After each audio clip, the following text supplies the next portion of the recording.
Welcome to the Weekly Whiff podcast. I am joined, as always, by my good friend Shaun from 28 Post Slayer. Please do follow his blog. I am on the Weekly Whiff, but I post less often than he does, and that's kind of terrifying, given it's supposed to be a weekly blog. I am Pete, and we are here to talk today. We're episode 4 now, bro. Yeah, we are. What's the longevity? Yeah, I'm waiting for the time that you fuck up the episode number, and so I can call you out and be like, no, actually, we're on episode I mean, you handle all the YouTube stuff, so yeah. You're doing pretty well. I'm surprised. I probably would have fucked up already. Keep them count. Yeah, that's fine. It's all good. Today we are talking about our recommendation from last week, which is Your Name, the critically acclaimed, highest-grossing Japanese film. Yeah, animated film, and the 16th grossing in the world for animated films, I believe. Yes, it's actually overtaken every single movie from that one that everyone likes from Japan. Studio Ghibli. Thank you. Yes. That one, yep. It's overtaken that. And we're just going to talk about it today because we wanted to do a movie, a bit of a palate cleanser after BoJack Horseman last week. And so, yeah, that's what we're recommending. That's what we're talking about. So what have you been up to this week before we get into it, bro? What's been going on? What have I been up to? Yeah. Nothing really. Yeah, it's been a bit of a boring week, the world's ending and all that. Yeah. And I'm just chilling. Yeah, just chilling, playing games, playing Academia, and we have to sit down and do a session about. Yeah, we do. Academia fighting game. That seems like fun. Are the controls simplistic or they're very simplistic? They're not like Tekken levels of controls. It's fun though. Like it's just fun playing as the character. Like quarter circles and button presses and stuff like that. Yeah, it's why DBZ kind of that. I think DVC is probably still a bit more complex. It's just like your standard arena fighter. It's fun. It's enjoyable. Arena fighter. It's like Naruto Ninja Storm kind of. Yeah. Okay, right. I like that. I used to play the main one, and it was pretty funny because it was always like a boss fight. It was like a Dark Souls boss fight every single time because he knew the mechanics so much better than I did. And we would always play like characters as well. I don't know what, because I don't know Naruto. This is Naruto Ninja Storm 4, I think it was, on the PS4. And there's this one character, some chick who's got like godlike power, who's the personification of the Nine-Tailed Fox or whatever. She's like all white and shit. I don't know. Is that Kaguya? Could be. Yeah. Anyway, he would play her and I would play like some regular garden variety character. Usually Sasuke, I think, because I'm eligible like that. Yeah, little edgy boy. I would just literally just jump around. I would spend the entire thing dodging and trying to like spam attacks off and get it to land. And it would never go very well for me because there's some just bullshit AoE attacks in that game. Yeah. And the Academy game's kind of similar to that in that regard. It's bullshit AoE attacks. And also, it's interesting when you're doing a split screen and if there's no split screen, it's literally just the two of you like trying to figure out what's going on and get your directions and stuff with the camera setup. It's pretty fascinating. Yeah, but it's fun. We should do that. Maybe a potential Let's Play a bit later on. The Let's Play, yeah. Is the story any good? It's a story. Oh, it's just like the story from the anime. Like it's like presented very cheaply, but I don't expect much else of the game. It's from the same guys that did Ninja Storm, though, right? No, it's not. I think it's by another studio. Viking or something, I think, is what their name is. But yeah, it's just like I just find it fun just to play as the characters. Like no, I don't want anything else. I'm kind of just like, oh man, I want to play as this character or this character, and then the game lets me, and I'm like, cool, I'm satisfied. How big is the roster?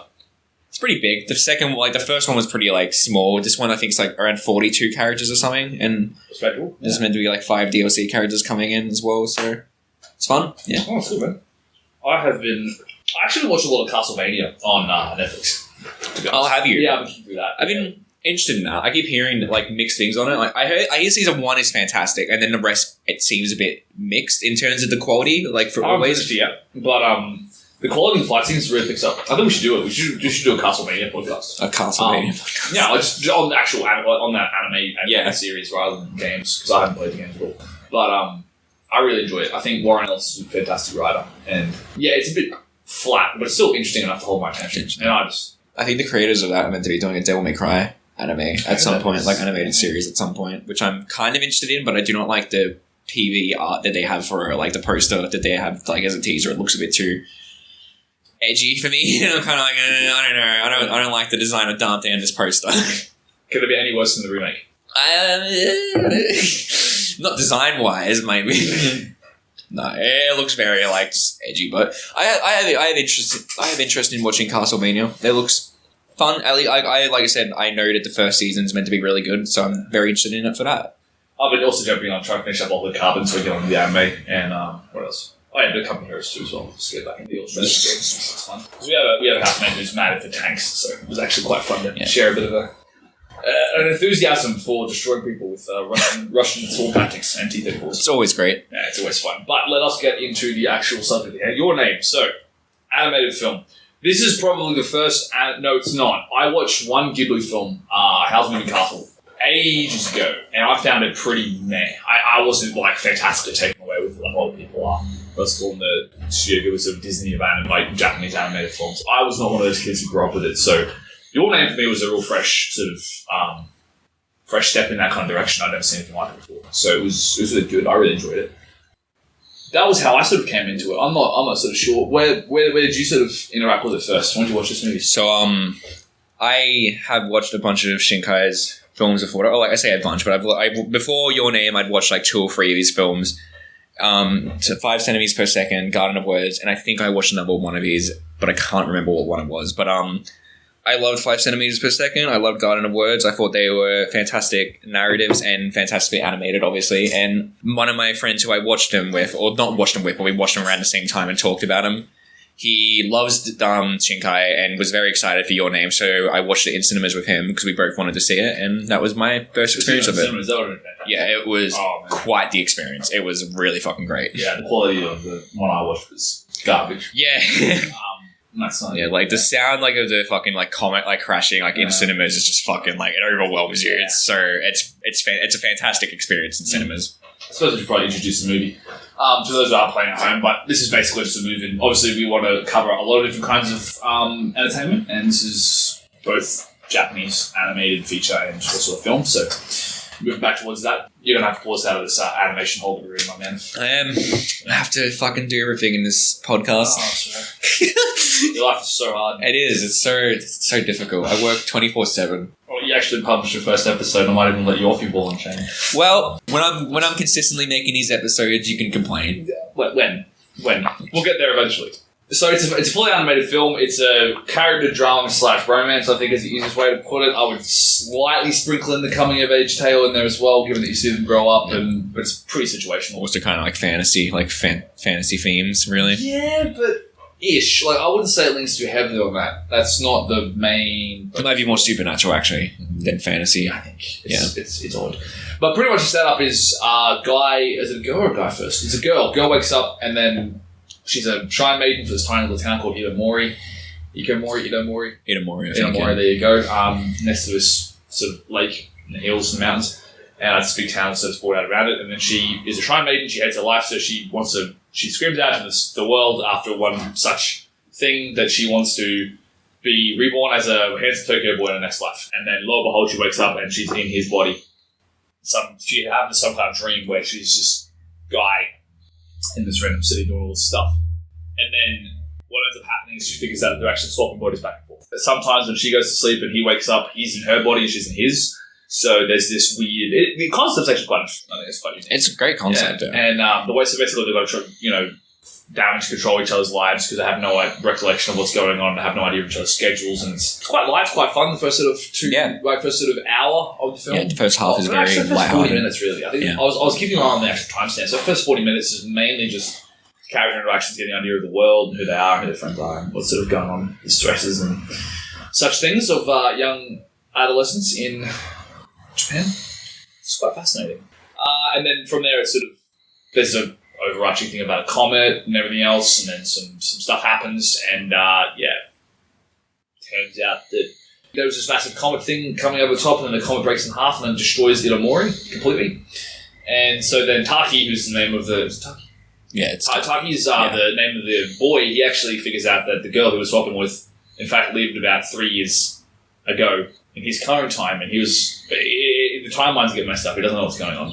And it turns out she's dead, so he has to figure out, there's some mystical thing that happens, and he manages to get back into contact with her, and then she's saved the town, and then there's this lovely sort of resolution to it, which we can get into later. But that's more or less the sort of plot synopsis and the idea of it. But that's the story. That's Your Name in a nutshell. But, the first obvious thing is the visuals. Yes. So how did you find the visuals on it? Well, there's no debating it. Shinkai's art and, animation, for his films are absolutely fucking beautiful, and if you have problems with his movies, I refuse to believe that someone could not look at the visuals at least and be like, no, they're not beautiful. They are absolutely incredible to look at. Every frame is beautiful in its own way. It's fantastically animated. It just looks great. It's really CGI into those wider shots where I think he might, and when he's going to Tokyo and stuff as well. He might have some CGI in it. I don't think there's I think a lot of animated films do use CGI in like small areas. It's not very noticeable though where he uses it. Like there are some moments where I kind of look at it, I'm like, I think that might be CGI. When they're doing the shrine dance, for example, I think that might be CGI. Like it looks a bit different, but it still looks really good. It's just like I noticed watching it this time. I was like, oh, that might be CGI. But yeah. I mean, the only point I would pick that would be like the really wide scale shots when he's doing these huge things and he's zooming through Tokyo and stuff. It's so smooth and crisp. It's just like I don't know. We could do it with 2D animation, but it's just so smooth. It's beautiful. The rain effects all seem pretty like almost. His rain effects are fucking beautiful. Garden of Words is like the most beautiful rain effects ever, like in animation. I think he's really captured the essence of Tokyo. You know, I've never been to Tokyo, so I wouldn't know, but like just the way it looks, the way it feels, just these worlds that you can create, like the Japanese countryside and the mountains, the town, the shrine aspects. The color is fantastic as well. Like it's insane. The kind of color he can use, like cool blues and then the cool sort of greys, but he's also got this really, really good way of playing with the light. In his shots as well. Like we always have these, the whole the Twilight scene obviously is a really good example of this, but the way he plays with light effects and actually makes him interact with 2D drawings is insane. None of it looks incredibly convincing. In some cases, it actually looks better than real life. So I think it's a visual spectacle, and you can hear us talk about it, but I think you really got to watch it to understand just how pretty this entire thing is. Exactly. Yeah. That's fantastic. Have any kind of particular locations or particular sort of art pieces or like visuals that you really enjoy, like overall? The comet always looks beautiful to me. Like when it's falling down, it's always looks fucking incredible. I really love the aesthetic of Tokyo in that movie as well. Like the way it's animated, the way it's like it feels so cool. Like the restaurant as well. It's also like beautifully lit and everything. It's just. I just single out a single thing, like to point out of like one thing that I think is most beautiful. It would definitely be the comet, and probably that dream sequence where he like it's kind of like the comet and it ties into the red string, and he starts seeing bits of Mitsuha's life as well. That's like a very beautiful segment, but the comet is the thing that stands out in terms of the most visually appealing. Yeah, so crazy rainbow art behind and stuff, and that bit at the end actually, like when you're on the mountain, that is very well animated and like shot. I've never seen anything like it, man. I've never seen like an anime with that kind of level of animated film, just that kind of level of attention to detail, particularly in scenery. I think characters are really unique and interesting. You can sort of pick who it is, even if they go through these different stages of growth or whatever, if they're kids or they're older, whatever it is, you can sort of really see there's a consistency to those characters, even if their appearance slightly changes, they get taller, shorter, or their hair grows out or not. It's very easy to tell who's who. And all the side characters are quite distinct as well. You've got Sahara, and you've got the grandmother, and you've got the dad, and the side characters, obviously, in Taki's life as well. Miso Kudura, whatever her name is lovely to look at, and everything else. Honestly, though, it's fantastic sort of setting. And I really enjoy that. I really enjoy the art aspect of it, and that's most important. Like one of the most obviously impressive things about the film, when you watch it, you just get in the face with it. Yeah, sure. The setting is part of what makes it work, and because the movie is also like for starters as well. Actually, we will not be able to talk about how the movie is kind of like deeply engrossed in like Japanese culture, and there's a lot of folklore traditions. Like we just don't understand it, so I'm not going to even try and talk about it. Like the things, but. It is the Japanese, you can tell, just like the Japanese setting, like it is what makes a film as well. Like it is a Japanese film, and it's why an American remake won't work, which I'm sure we might get to talk about briefly in this episode. Yeah. But I love it. A lot of it is, it's so alien, but because of the actual way the visuals work, it also feels like you've been there before. Yes. There's so much of that. Like it's so realistic. You've seen spots, you've seen places, you've been out in nature perhaps, and you've seen stuff like this, and it feels, and because it's consistent like animation of, you look at sort of the same houses or the same apartments, the same cities, the same locations in the cities. It's the more you return to it, the more it feels like home, the more it feels familiar, like the cafe that they're in, or his workplace or his school. Either of their schools and everything. Like Itamori, the actual town that Mitsuha. So, by the way, names are Taki for the guy, Mitsuha for the girl, side characters, etc. But she, like, both of their sort of respective lives, because you spend like the first 40 minutes of the film basically in them like jumping back and forth between each other and everything else, and them also being themselves. So that's the whole flashback. What happened when this other guy was controlling my body, this girl was controlling my body. Yeah, it feels like coming home again. The more you're in these sort of settings, the more you're in this world, the more it feels familiar and sort of important to you, I suppose. And also, you relate to the characters a lot for the first sort of 40 minutes. But we can get into the story now, I guess, if you like. I gave a very brief synopsis of it. But how did you find the writing? I really love this film. I do want to state that right now because I'm aware that every time I talk about it, it comes off that I really dislike this film at times, but I really love it. There's just the story isn't as like tightly written as I'd like at points. Like every time I watch it, there are kind of details that I'm like, oh, what about that or this or that? But it's a movie that it doesn't want you to think about. And for me, like what stands out the most with the story is that I love the second half of the movie a lot, but I loved the whole movie the first time I watched it.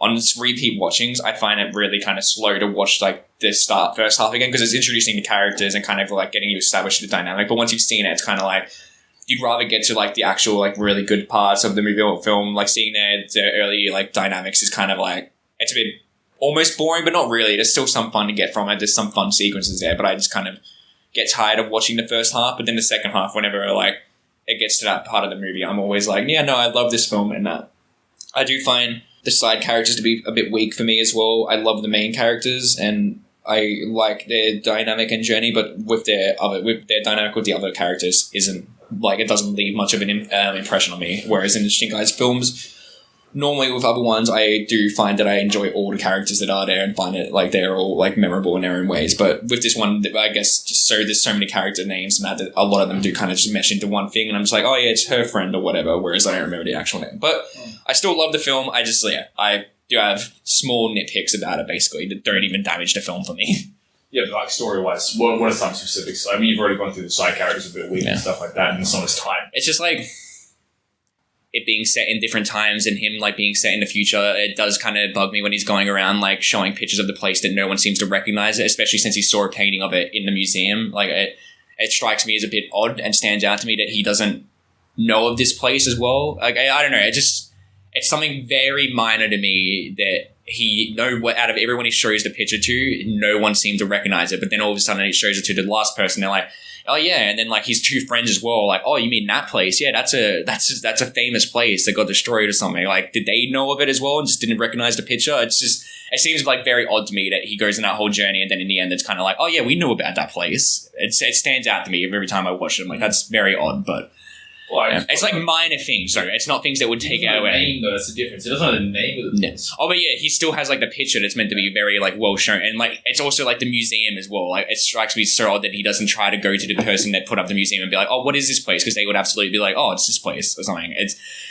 And since he shows him seeing it in the museum, it strikes me as weird that no one, like, he doesn't go and ask them or something and be like, oh, do you know what this picture is? It could have even been a minute bit where it's like, the guy is like, oh no, the museum thing's been taken down and the guy that put it up, like, is gone now or something. And then they could have had it that he was trying to find him for that part of the movie, and I would have found that more interesting and less nitpicky for me.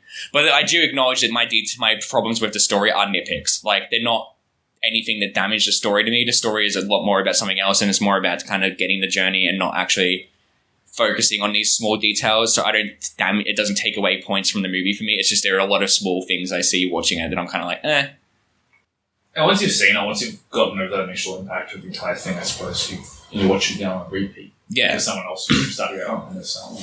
Yeah. Yeah. I see your points, man. I genuinely love it for a number of reasons. I think catharsis in this film is fantastic.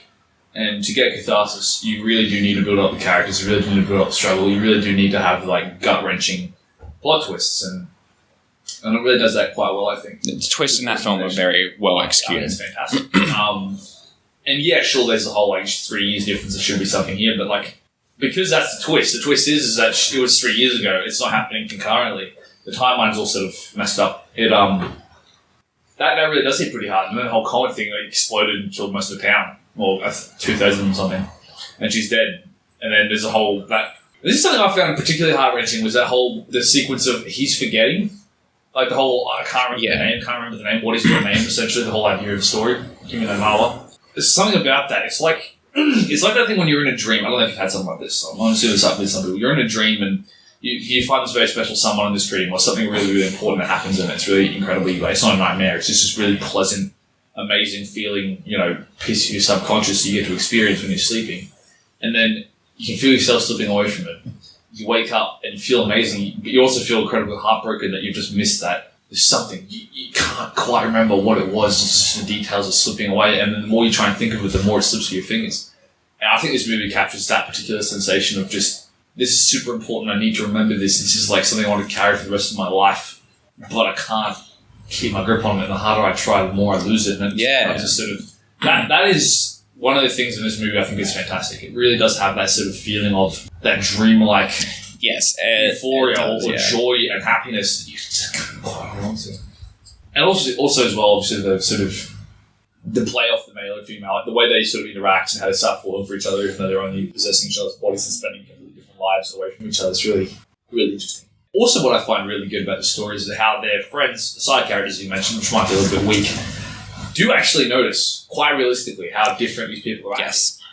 That's what I find quite good. Like even with the language thing, like where Mitsuharu's in Taki's body and he's sitting down with his mates having food, and she's using like all these different dialects and like all the wrong sort of pronouns for himself. Yes, like, yes, yeah. It's not Boku, it's not Watashi, it's you know, Ore or whatever, however you say it. I don't know any language.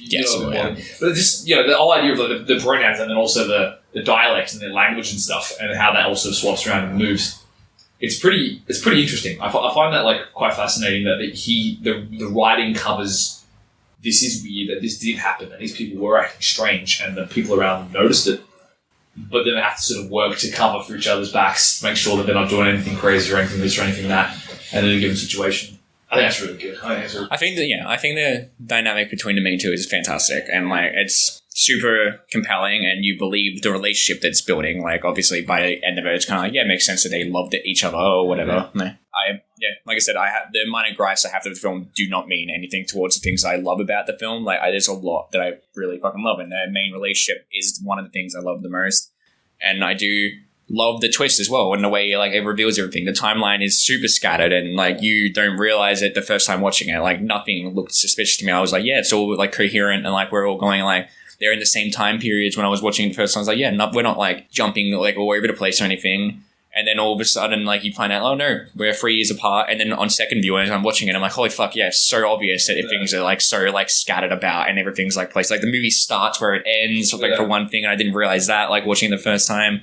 There's something else that stood out to me, like when I was watching it as well, but I can't remember right now. But yeah, like the timeline is super all over the place, and it's just satisfying to watch. Like it's satisfying to watch the first time, but then watching it the second time and realizing how everything is placed, it's kind of even more fun. Like to be like, oh yeah, it's super well thought out, and it doesn't even impede on it the second time you watch it. The only time like I feel a bit awkward watching is when I'm watching with people and I'm picking up on all these things. I'm like, oh, what if they realize it? And then I feel bad that I didn't watch it or something. It's like, it seems so obvious to me. But then whenever people watch it, they're like, no, I had no idea. I'm like, okay, cool. It's cool to hear. Another thing I find super satisfying is the media here. That's one thing that's like really important in the story.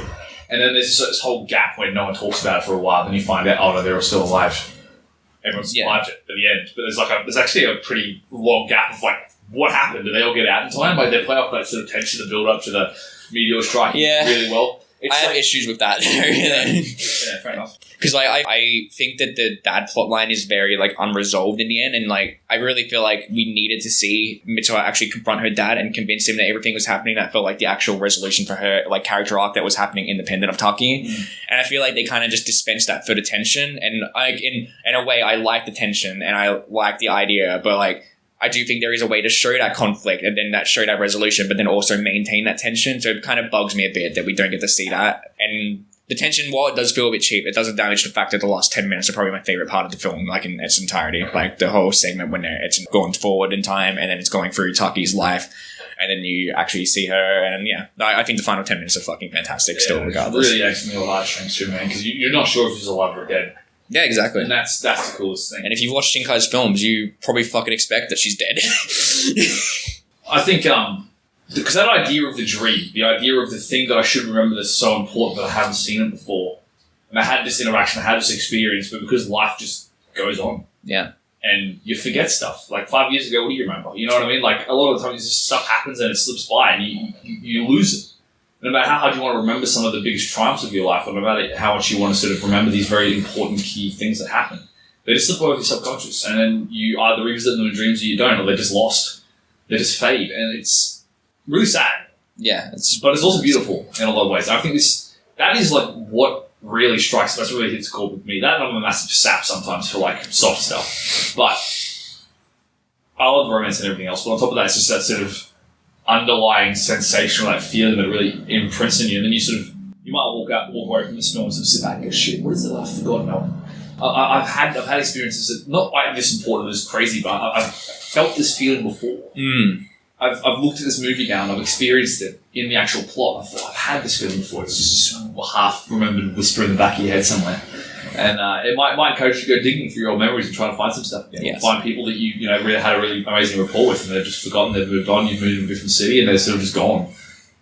And then the whole sort of sensation of, have I met you before? Have we met before? Do I know you? Do I, whatever else? The whole kind of star-crossed lovers, quite literally, in this movie. That's what makes the sort of cathartic end of the movie fantastic. It's an urban myth, by the way. There's a scene at the end where there's a bridge, and they walk past each other. They don't know who each other are. He pauses and looks back and then goes, and then she's under this umbrella, and then she pauses and looks back, and you can only tell it's her because of her ribbon, basically. Yeah. And then they just keep walking on. There was like some urban legend that was supposed to be the end of the movie.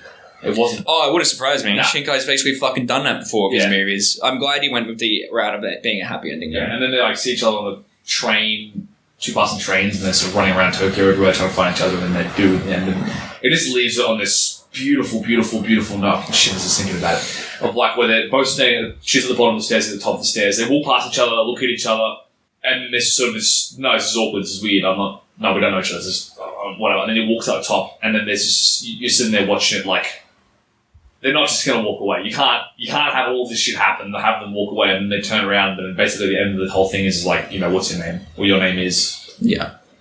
Ellipsis question mark.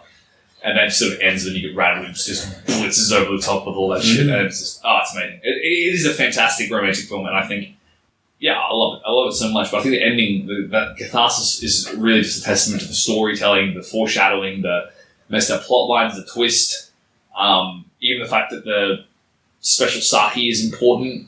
Yeah. The way it plays into that kind of mythological power sort of basis, but doesn't really lean on it too heavily.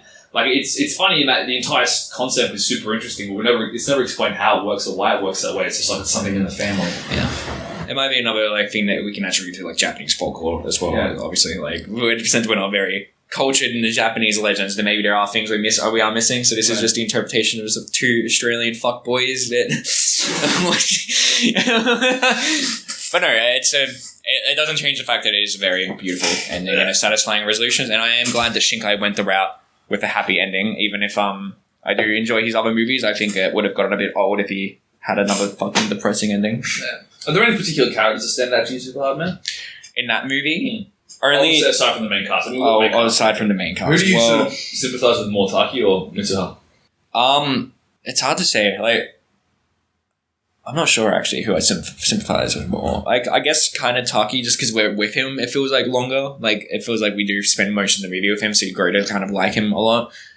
I do understand Mitsuha's character motivations as well, and they are very kind of relatable. But I guess Taki. But I also have I always get thrown off by Taki's perverseness, in the film. That's something that stands out to me. It does kind of bug me a lot in that movie. But I guess Taki, in terms of side characters, though, I guess that woman that he works with is probably the best character out of the side cast. She's the one that's kind of in it the most and has the most interesting character arc and does help him, and her journey with him is also very interesting to watch. The idea of her being the one that he originally liked, but then he grows to not like her, and then the idea that she's more in love with Mitsuha than she actually is with Taki as well is very interesting.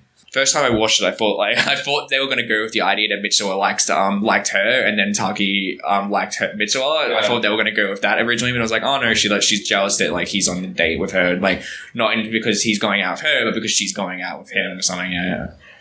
It's interesting. It's quite interesting in that, there's not, they don't go for the whole drawn out love triangle thing too. Miss Okudura just looks at him and goes, "You're in love with someone else." Yeah. And it's handled very mature, so everyone's just chase after or whatever, and then Taki's just no, and then just she just leaves him on that bridge, and he tries to call Mitsuha. And this is where the actual first arc of the movie, the first chunk of that movie, just vanishes. Yeah. That's when you start to realize something's wrong, and I do like that character as well. Yeah. I think she's quite sophisticated, quite mature, quite lovely, and just has this sort of she's an important character, but she's literally just a dude that she's just someone that he works with.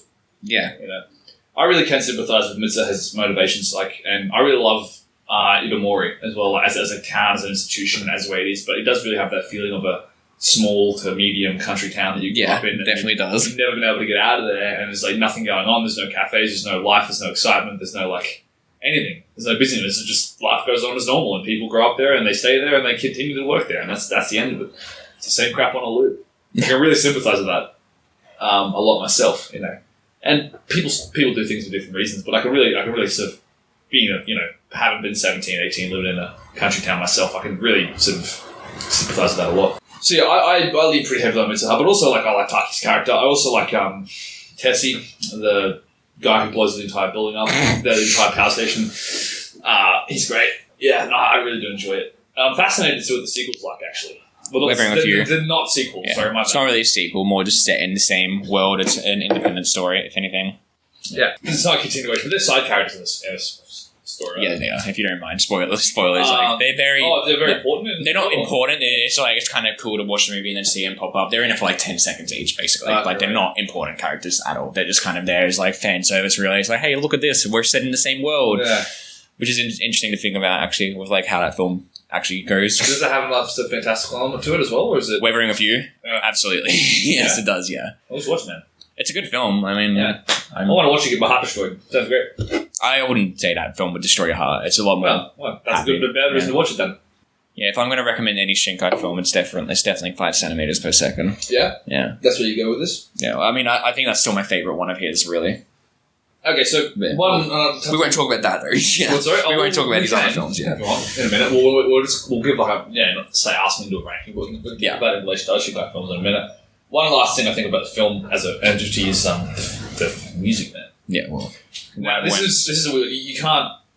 I guess you need to experience it. Now, most Western people don't understand Japanese music, like for the most part, especially not their sort of high energy pop music. It's always a weird one. It's always like when you hear a really sort of banging anime tune or something, and everyone's sort of like, it's Japanese. You know what I mean? It's just like cultural sort of whiplash. You don't understand the language, don't know what's going on. And if you listen to English covers, to me, it really doesn't feel the same at all. Yes. It's actually pretty funny. There was a moment when I was watching it with Shaun and a mate who hasn't seen it, and I started playing in English. Yeah. And I said, no, we absolutely cannot do this. We have to watch Japanese with subtitles. Because I don't know what it is. It just felt like watching that in English, given that how I know it now, it would make no sense. Yeah, exactly. Like, I don't even know how half the jokes would work. I don't even know how half some of obviously, I was talking before, the whole translation dialect thing. Mm-hmm. How would they even do that? Yeah, so there's I'd be interested in actually seeing how they manage that. Yeah, it's weird. And because the movie's so intrinsically Japanese, I think you should watch it but you should listen to it. You can hear their voices and stuff in there. Actually, on that as well, the voice acting is really good in this film. The voice acting is fantastic. Because this is one thing each voice actor is playing two characters. That's basically. Right. They're playing the other person's version of themselves and then themselves. And you actually hear it. I noticed this when I was watching it. Taki has like his softer, sort of more feminine voice that has control of him. And then even like when they're running up to sort of meet each other at the Zenith in Twilight when all the stuff, that's one of the most powerful points in the movie. I'd say, not quite the most, but it is very close to it. It's very beautiful. But they actually meet each other for the first time and then forget about it afterwards, which sucks so much. But they're like, so she's in his body and looking over the sort of destroyed version of her town, and he's in her body running uphill, and they're 3 years apart, and they meet at this very sort of point where it's like, the worlds collide. It's amazing. But they're using each other's voices, like, and then they meet each other and they swap back in the same moment. Yeah. All that kind of stuff's really clever. I think the fact that the voice actors are able to sort of pick up a different energy, and it's almost immediately, you can tell just from listening to them, in Japanese or not, who's in control of who at any given point.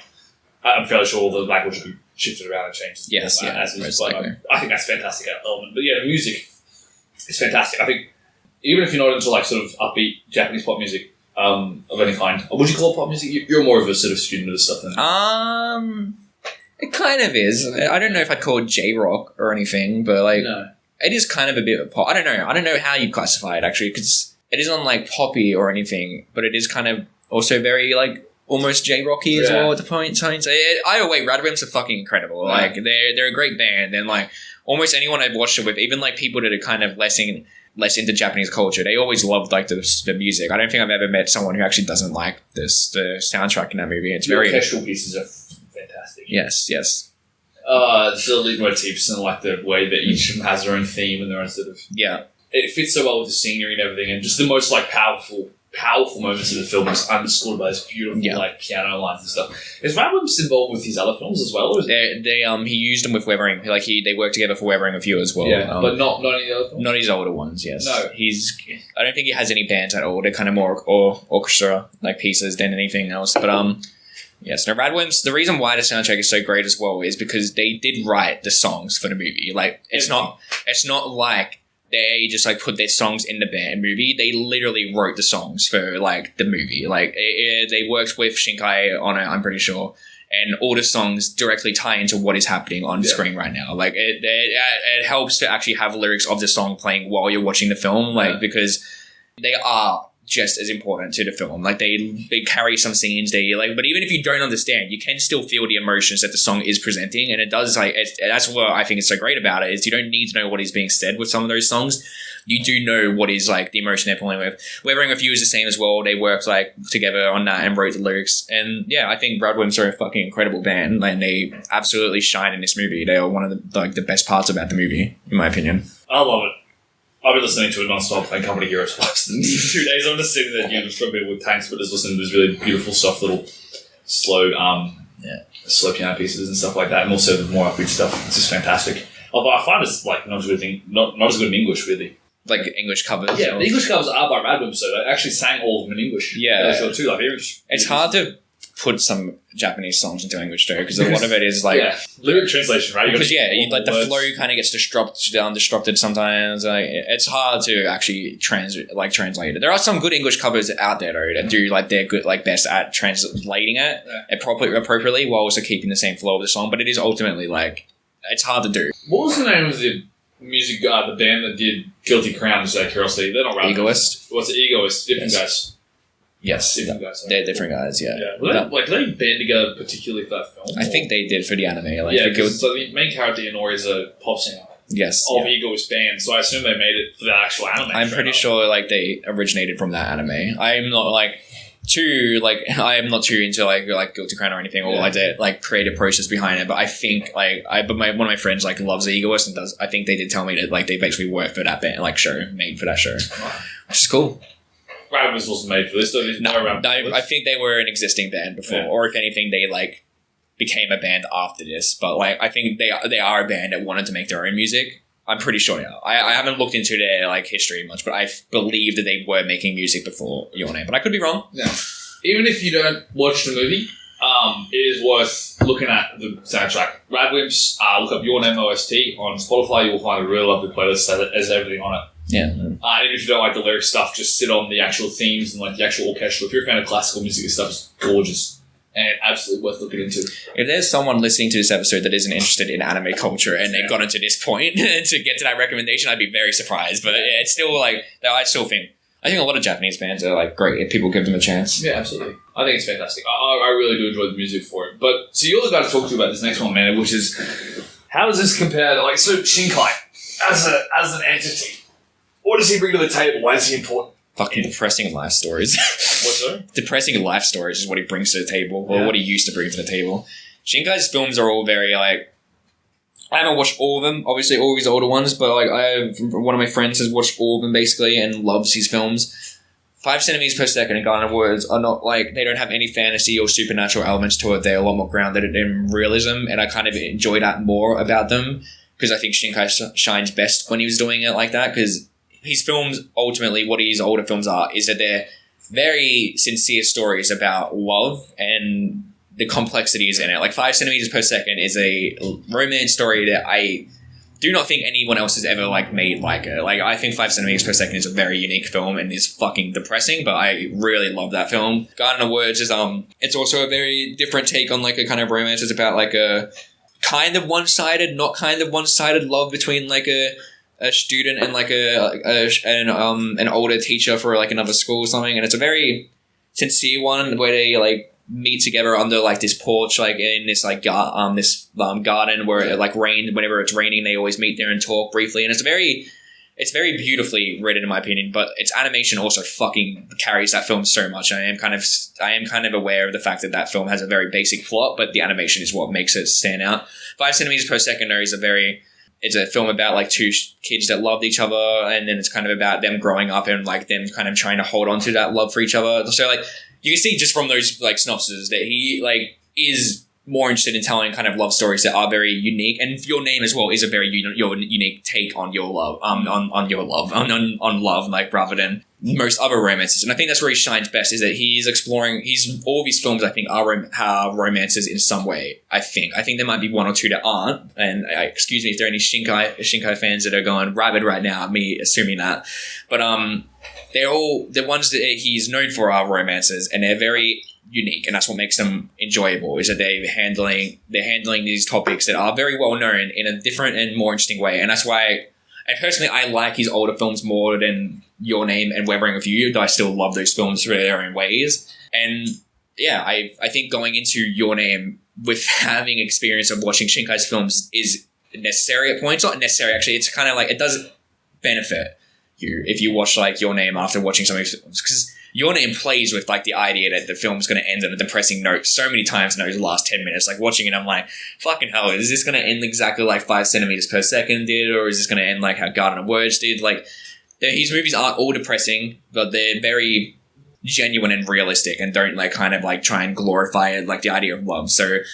watching Your Name with like the knowledge of who Shinkai is as a person is terrifying, because in the end you're like, they could easily not know each other, or Mitsuha could easily have died in this explosion, because Shinkai would have been happy to go with that angle. So it's fun to watch it, and then like watching it with How Damn Tired. I remember when I watched it with my friend, he was like, oh, so it's the first time he let the couple actually be a couple at the end. And I was like, yeah.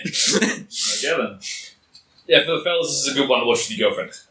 Yeah, absolutely. It is a very nice, sweet little romantic film that actually really does punch in the guts. Yeah, at places, and it's fantastic for that. And I think you should watch it. I think it's an important movie to watch, and I think it's pretty fantastic as an entity, as a film, as an experience, visually and like music wise as well. And it gives you a tug on the heartstrings if you have a heart to tug on.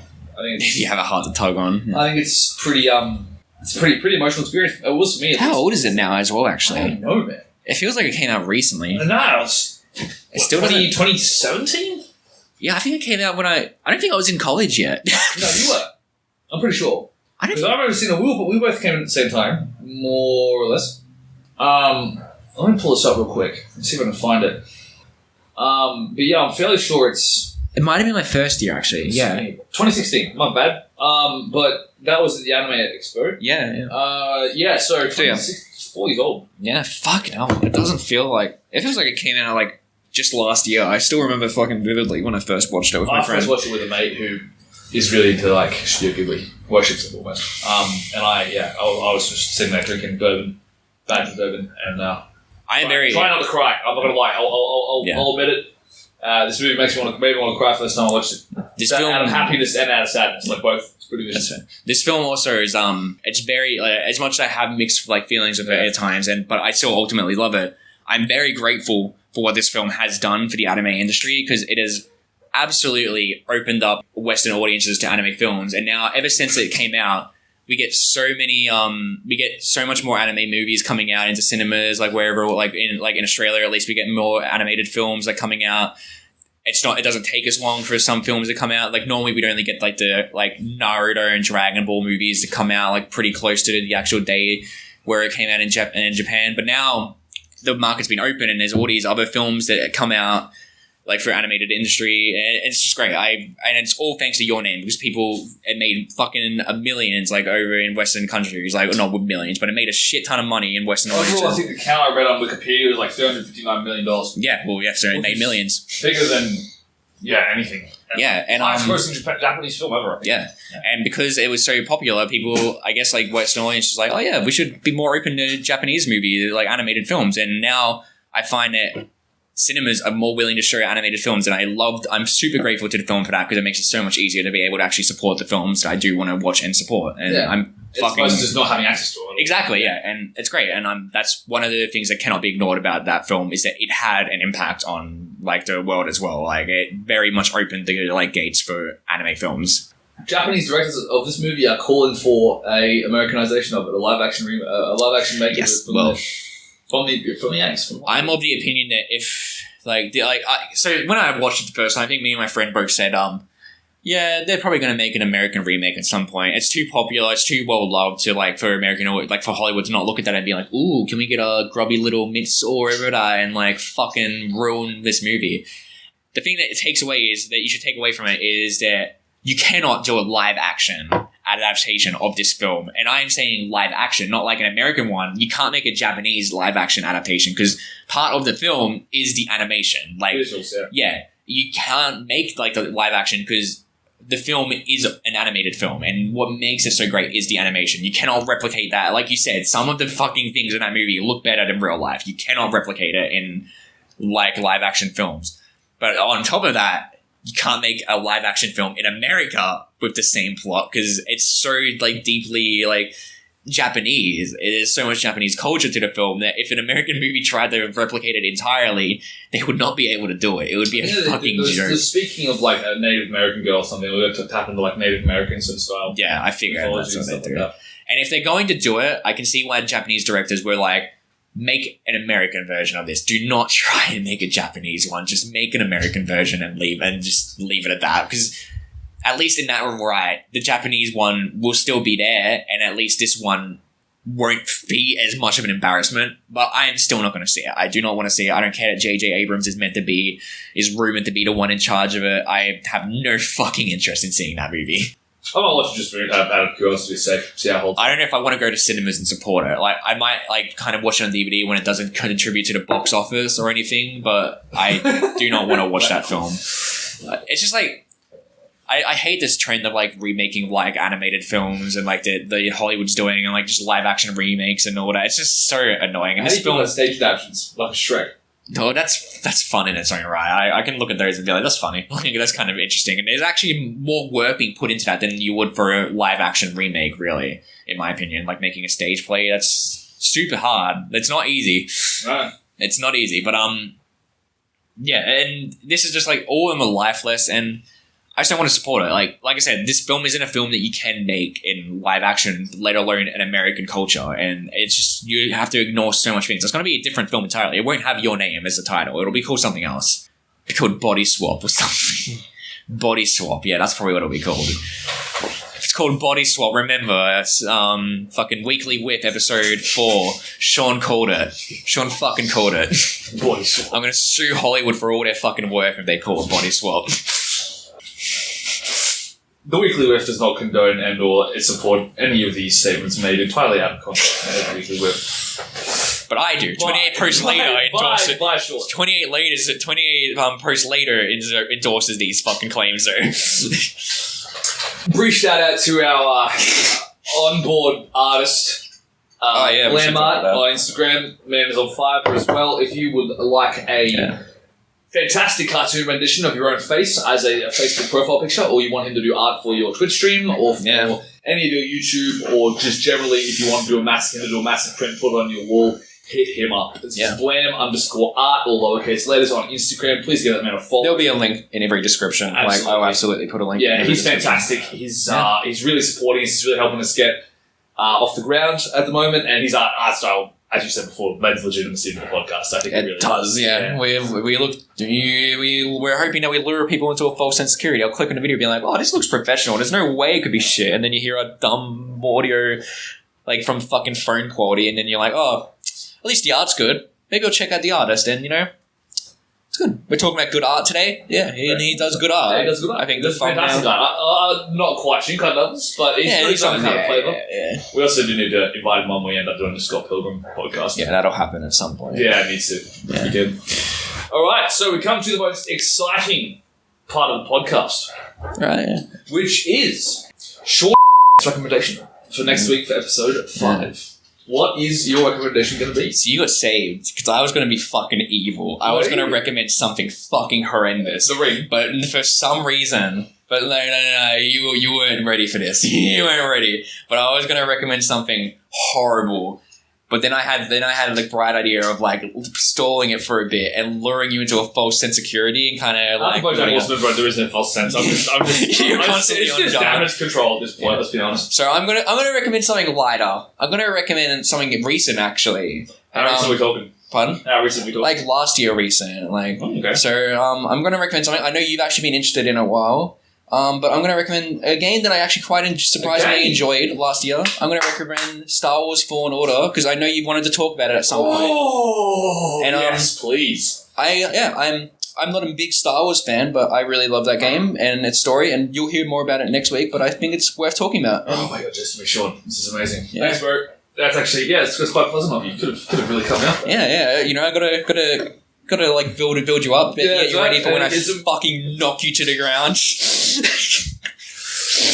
Thank you for joining us on the 4th episode.